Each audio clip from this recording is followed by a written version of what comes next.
They didn't leave because they stopped caring. They left because caring felt dangerous, and now that you're gone, they don't feel relief. They feel something far worse, because the moment you truly give up, you activate something inside them they cannot escape.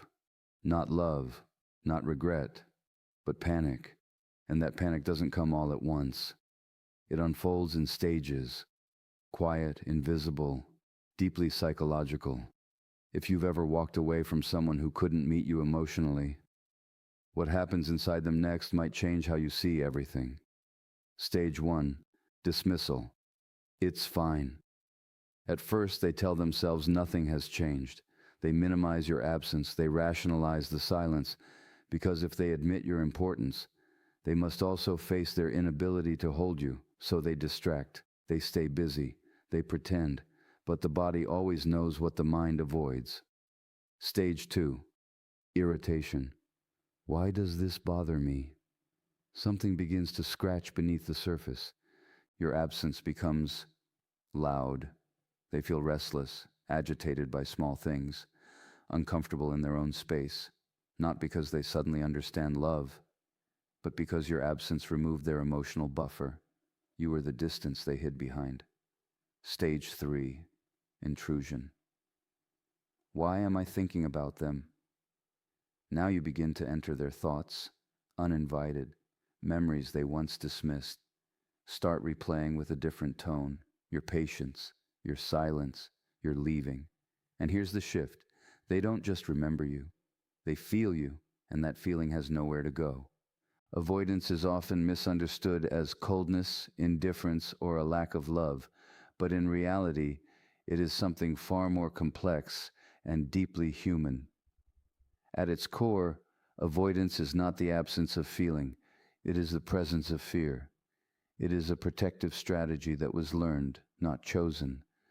And it usually takes shape very early in life, when emotional closeness was experienced as overwhelming, inconsistent, or even unsafe. A child who learns that their needs are too much, or that expressing vulnerability leads to rejection, disappointment, or emotional withdrawal, begins to adapt in the only way they can, by turning away from their own needs and from the intimacy that activates them. This adaptation becomes embedded in the nervous system. It is not a conscious decision made in adulthood to push people away. It is a reflex, a deeply conditioned response designed to preserve emotional stability. When closeness begins to grow, when connection starts to deepen, something inside the avoidant individual does not interpret that as safety or fulfillment. Instead, it registers as risk. The body tightens, the mind searches for distance, and the person may not even understand why they suddenly feel the urge to withdraw. From the outside, it can look like they have stopped caring, like their interest has faded or disappeared. But internally, the experience is very different. They are not disengaging because they feel nothing.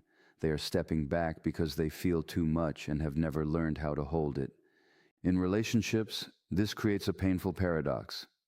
The very thing they may long for on a deeper level, connection, warmth, understanding, is the same thing that activates their defenses. So they move closer, and then they pull away. They open up slightly, and then they shut down. Not because the other person is unworthy or unimportant, but because intimacy begins to stir old emotional memories that have never been processed. These memories are not always conscious. They live in the body, in the nervous system, in the subtle tension that arises when someone gets too close or asks for emotional presence. To interpret avoidance as indifference is to miss this entire inner landscape. It is to judge the behavior without understanding the wound that drives it. The avoidant person may genuinely care, may even feel a deep attachment, but they have learned that showing that care, or fully stepping into it, comes with a cost they are not equipped to handle. So they protect themselves in the only way they know how, by creating space, by minimizing emotional intensity, by convincing themselves that they do not need as much as they actually do. This is why their responses can feel confusing or contradictory. One moment they are present, engaged, even warm, and the next they seem distant, distracted, or unreachable. It is not a performance. It is the push and pull between desire and fear, between the longing for closeness and the instinct to survive it.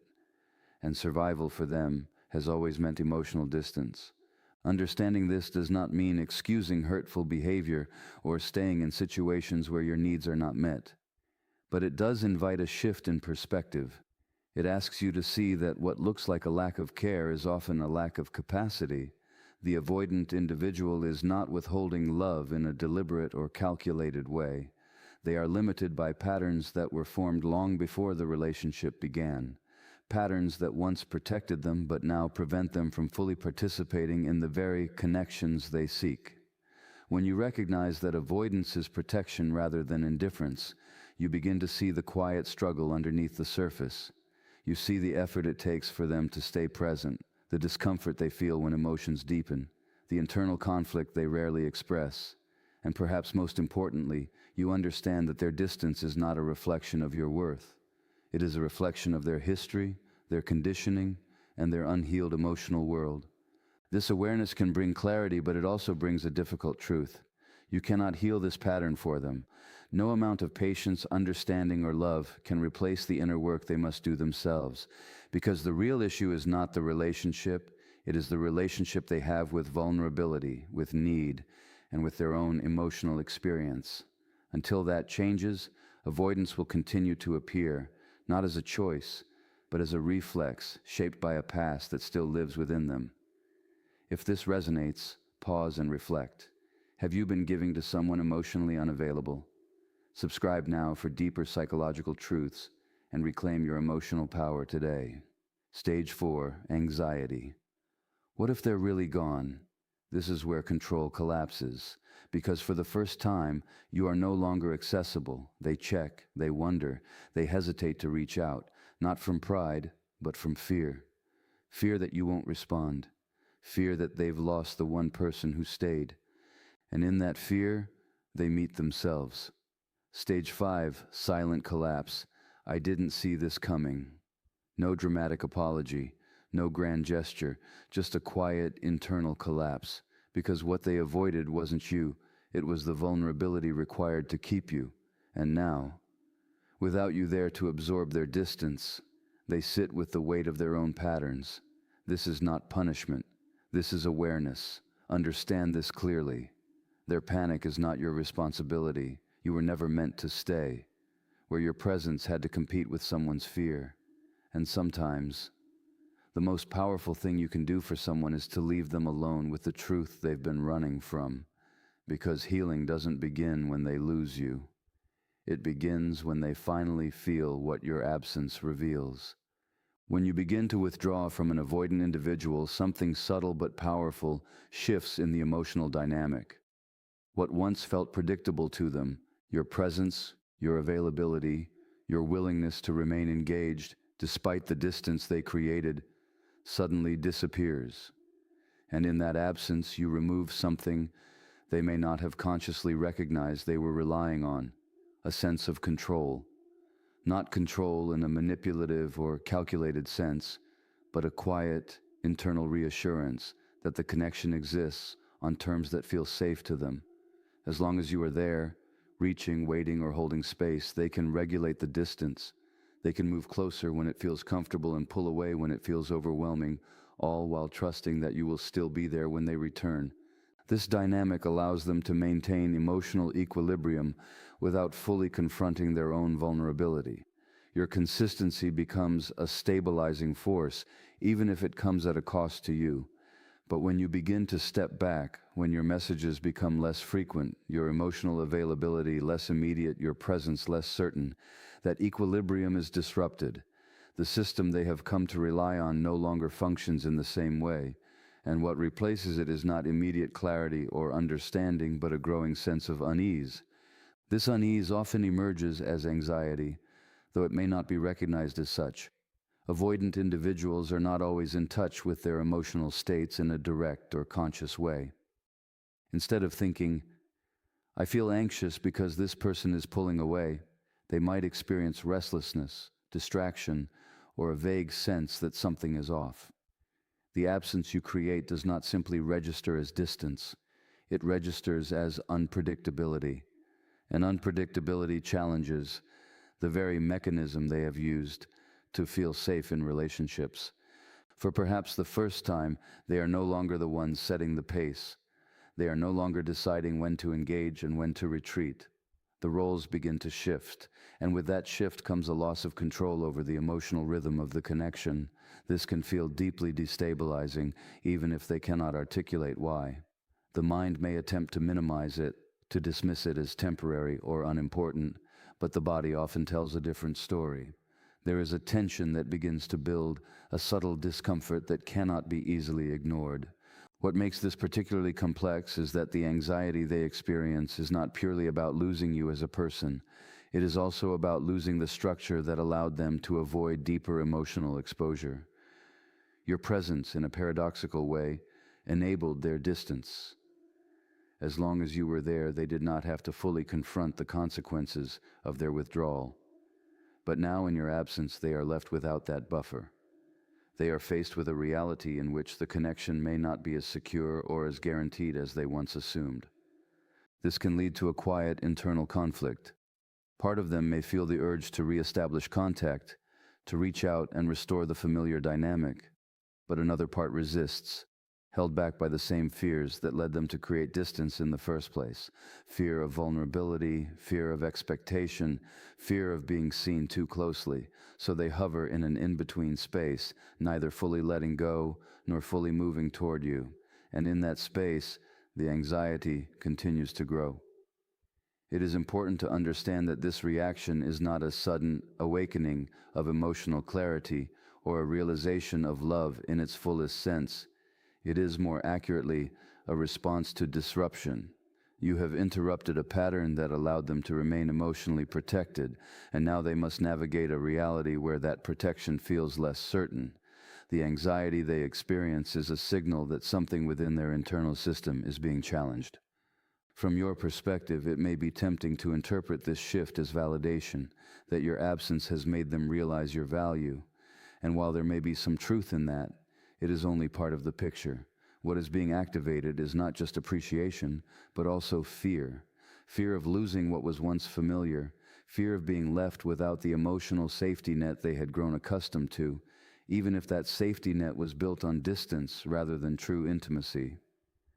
This is why their behavior in response to your withdrawal can seem inconsistent or confusing. They may show brief signs of reaching out, only to pull back again. They may become more attentive for a moment, then retreat into silence. It is the tension between their desire to restore control and their instinct to avoid emotional risk. And until they develop the capacity to face that risk directly, this pattern is likely to repeat itself. Your withdrawal does not create their anxiety. It reveals it.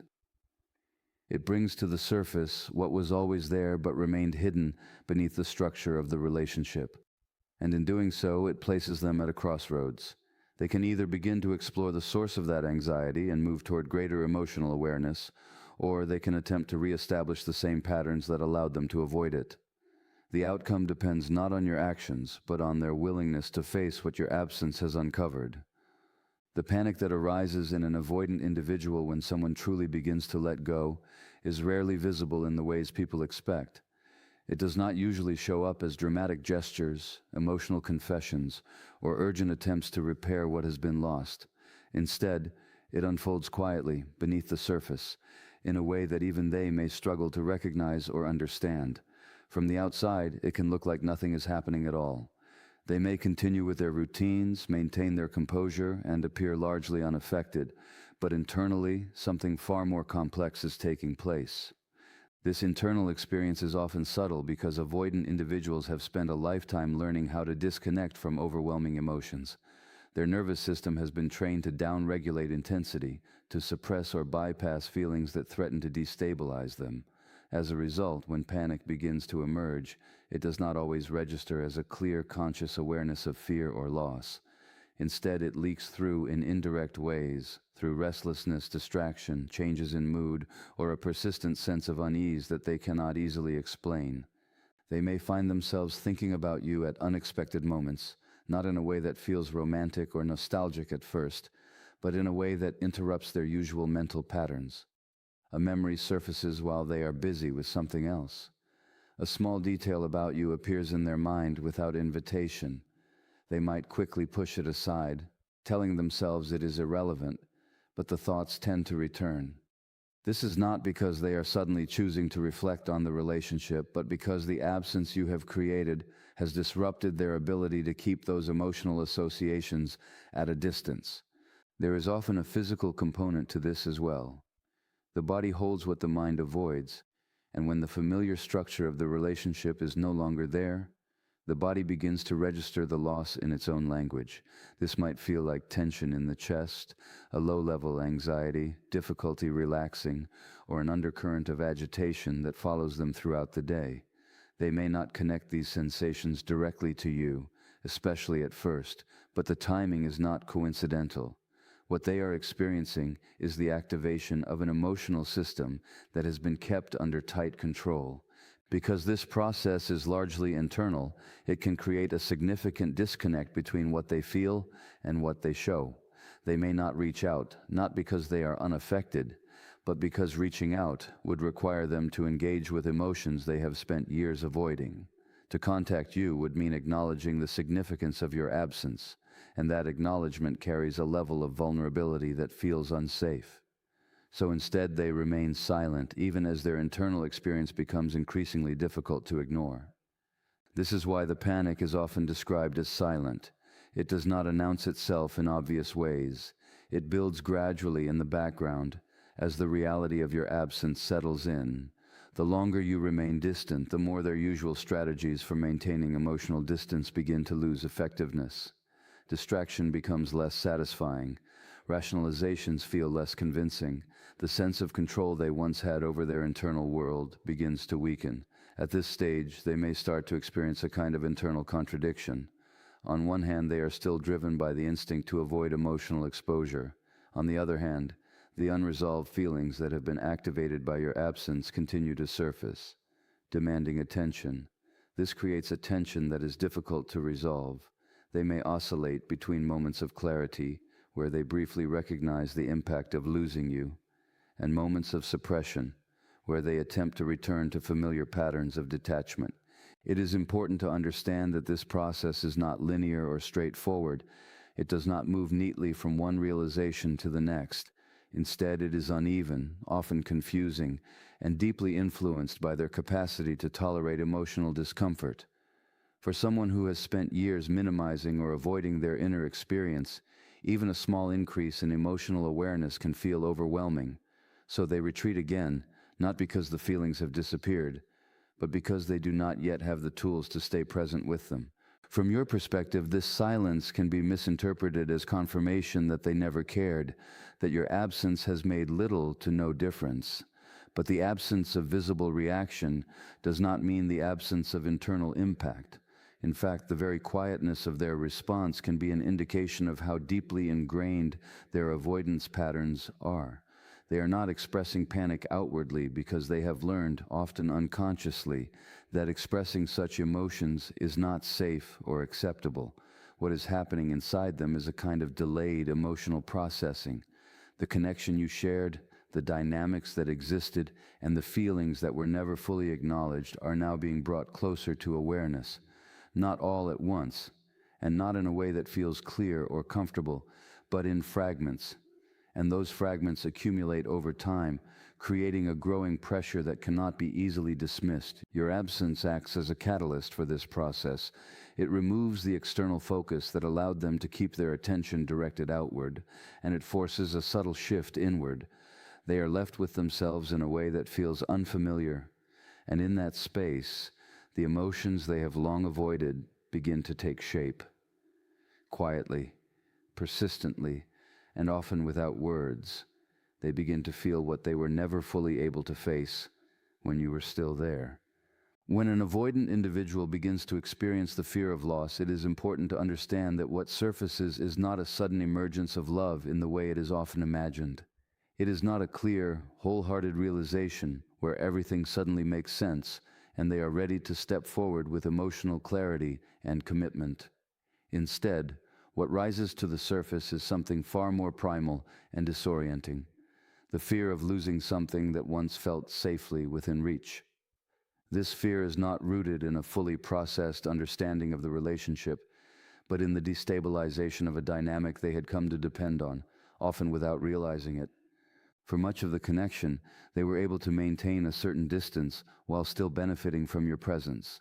There was a rhythm that allowed them to engage without fully investing, to receive without consistently reciprocating, and to step back whenever things began to feel too intense.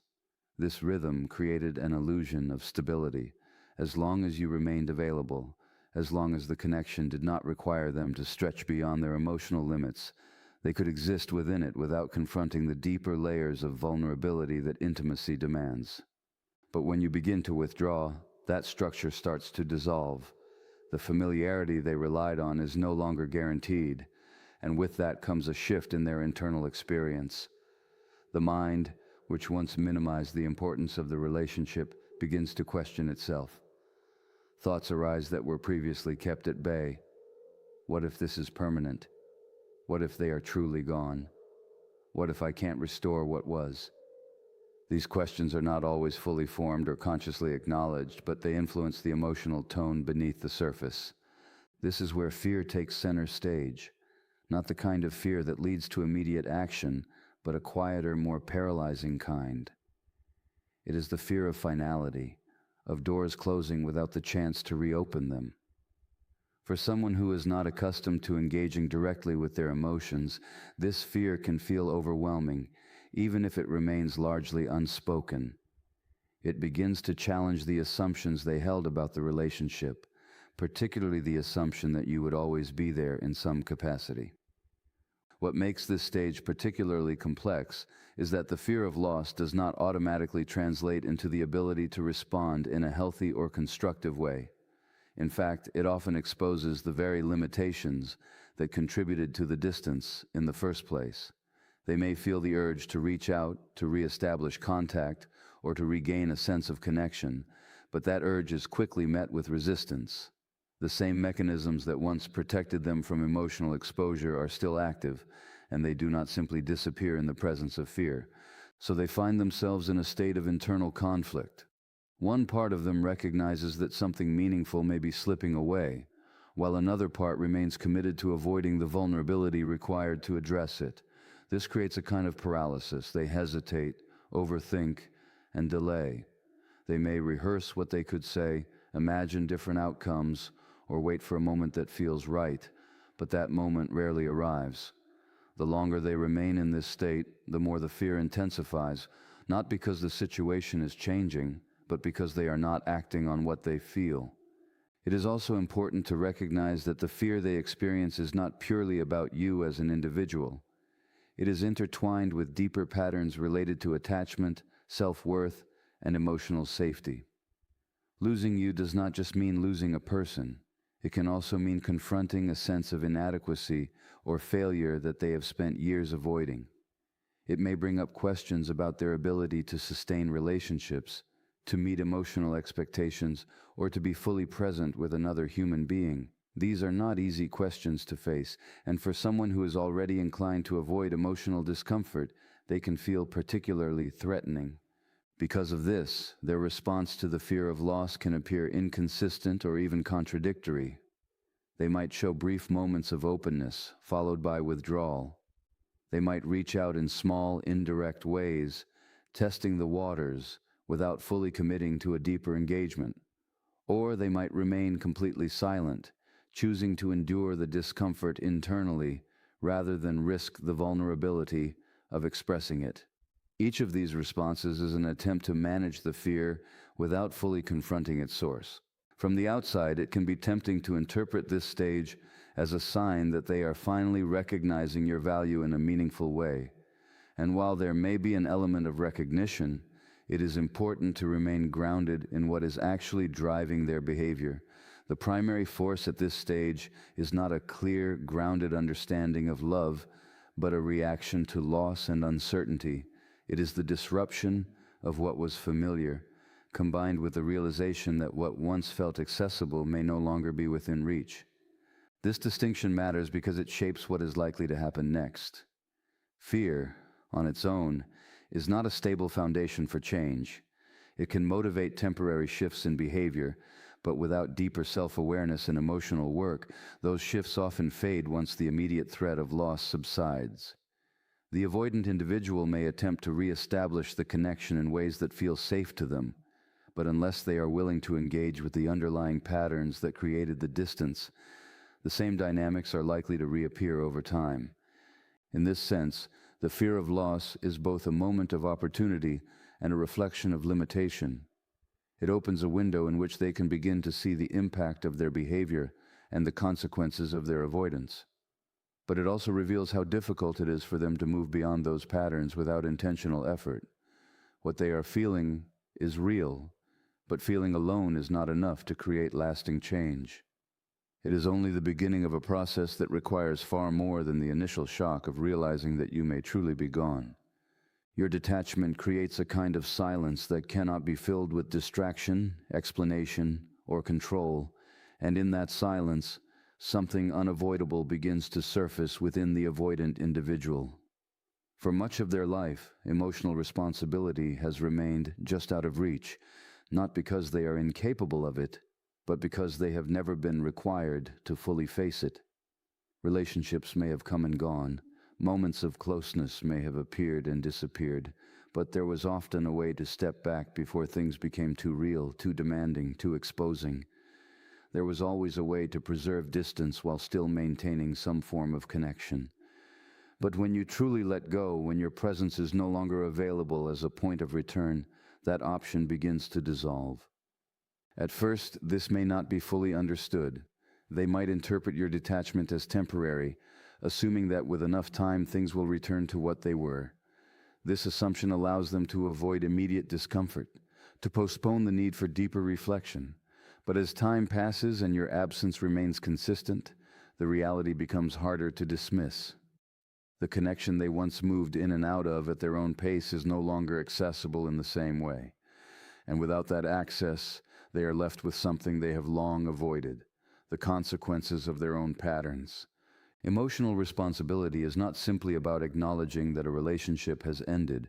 It is about recognizing the role one has played within it, the ways in which one has contributed to its distance, its instability, or its eventual breakdown.